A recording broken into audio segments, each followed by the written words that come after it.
Hey guys, and welcome back to another video. Today we're talking about my will progression journey. So recently, and I mean yesterday, I've cleared my liberation for will quest, and I'm really happy that I cleared it finally, because it took forever to actually clear it. So I didn't actually record the run because of a couple of reasons, so here are my reasons. So I didn't record because after recording like 30 practice runs and then some liberation run attempts, I got tired of failing over and over again, so I stopped recording one run, and then that run was actually really clean because I realized that my Tengu Strike was better when I wasn't recording because of lag, I guess, while recording. So I stopped recording after that, and I finally cleared it. So that's pretty good. So I guess if I ever did try Will Solo again, I'd have to do it with a bit more lag, I guess.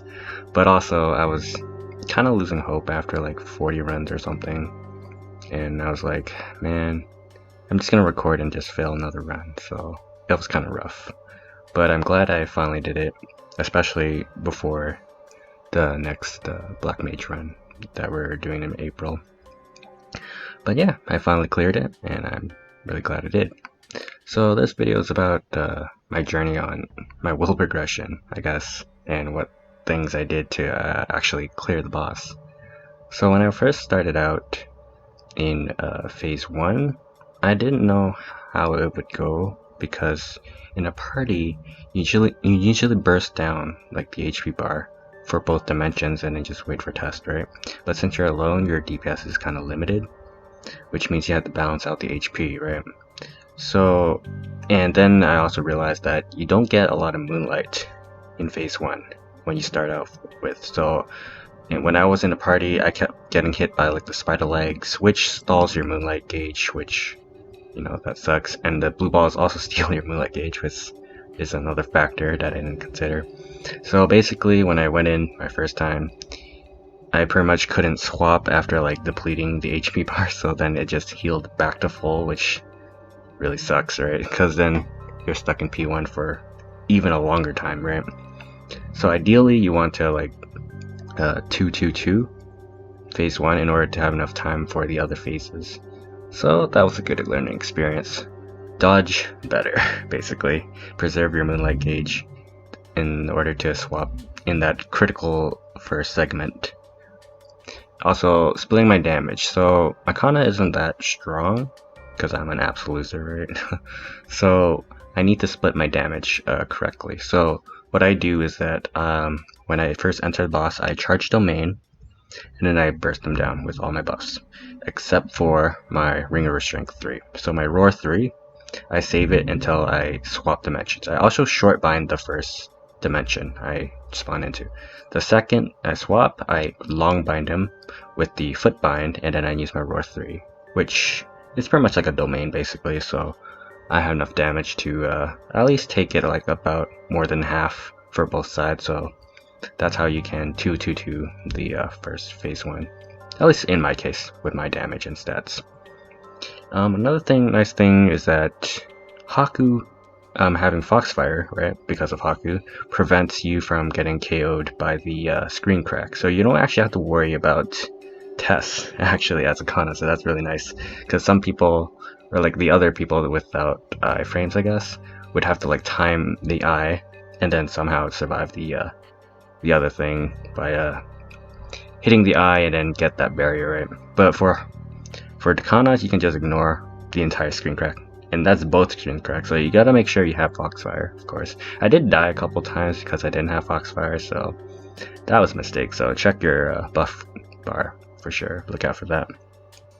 So that was basically phase 1. Oh yeah, another thing is that I did die a couple times to Tornado because yeah, carelessness. So you gotta be really careful about tornadoes because that can steal some lives from you. But yeah, that's phase 1.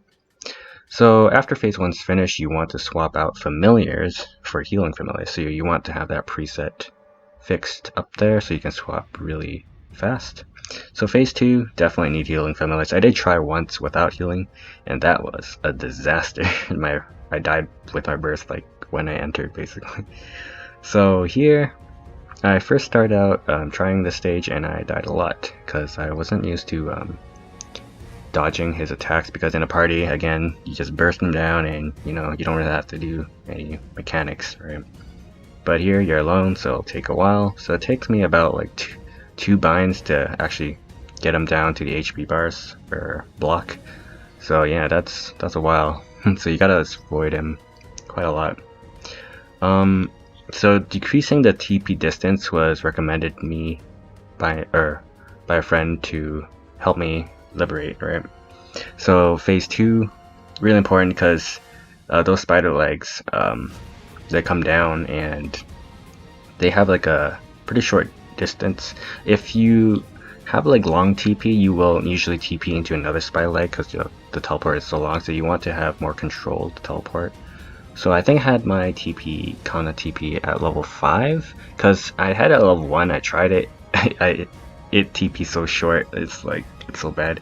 So you need to like have the right distance when you reset your skills. So for me it was 5, it was fine.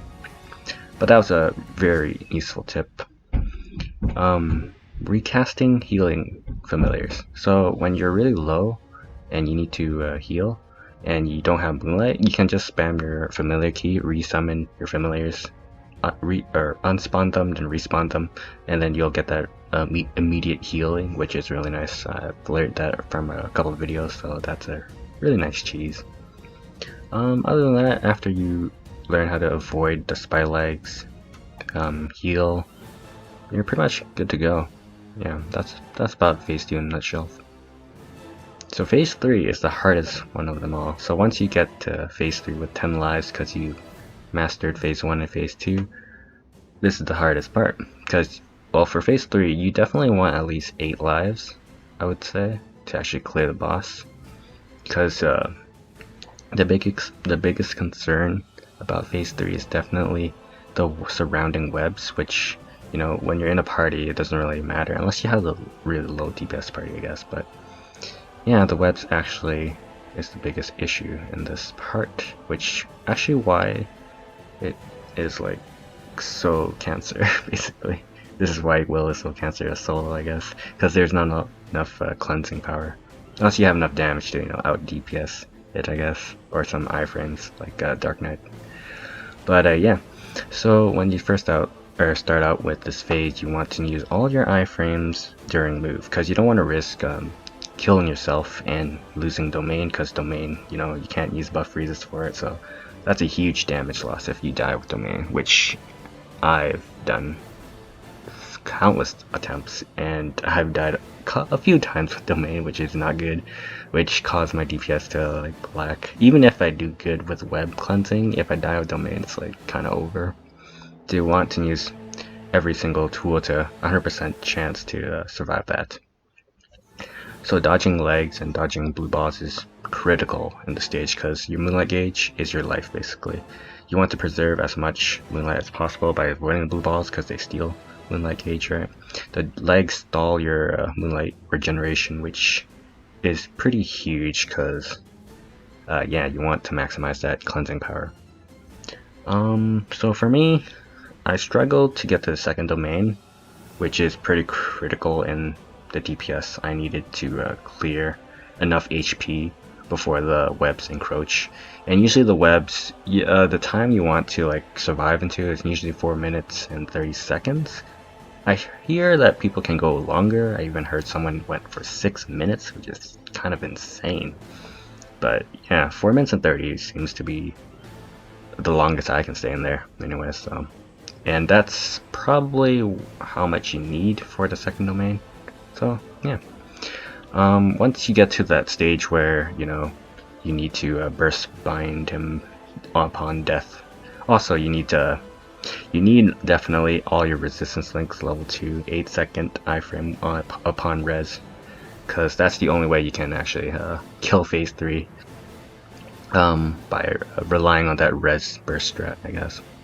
So you want Erdo's will and Hero's will, because that adds in some extra seconds onto your revive burst, I guess.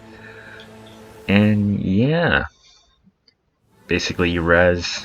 I guess there was a guide on the Kanna Discord on how you do it. I'm pretty sure I didn't pull it off the exact way they intended to, but I think like you need at least 2 lives left, or maybe 3 lives. I don't know. You need to so you res during only poison, right? So you get that bonus damage, and then you cast all your like buffs on that 1 life, and then you die, and then you res on to the another poison, and you still have those buffs. Then you cast domain, bind it, and burst it, basically. So you don't waste your time like casting buffs then bursting, because you only have 8 seconds to actually burst. I guess with like the heroes will and Ura will, you get another 6 seconds, but yeah. You also get some time with Haku Foxfire, I believe, but I don't think I did that correctly, but who knows. So you do have a lot of time to burst in your final thing, so yeah. It's definitely worth waiting for all your buffs to come up, because I did try one time. I did get like in like my second last attempt, I guess. I did try to burst without my the princess skill, which gives you final damage basically. And yeah, I regretted that. I really need that skill to come up. But yeah, so you definitely want to save all your buffs for your final burst. Yeah, that is my progression journey for Will.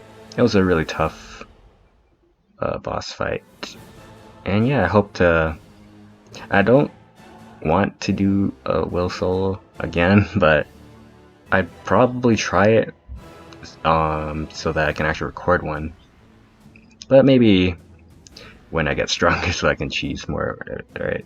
Before I end this video, I want to give a quick shout out to everyone that said grats to me, because it really meant a lot to me, because, you know, 21 tries, that's a lot, pretty much the entire month. So yeah, thanks again for everyone that said grats, as well as Chill Tomato, aka Mass Retard, for the 250 chair buff, Mushy Mangoes for the Wild Hunter buff and the Door buff. Those buffs were definitely the difference maker. Tommy and Jay for being in the call for the clear. My Will party, especially because I haven't been in the Will part for the entire month.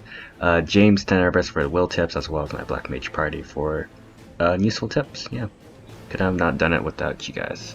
As well as the Kanna server really helped a lot, because there was like a lot of Kanna videos out there that really helped. I mainly used Paper Cups. He was a really good player.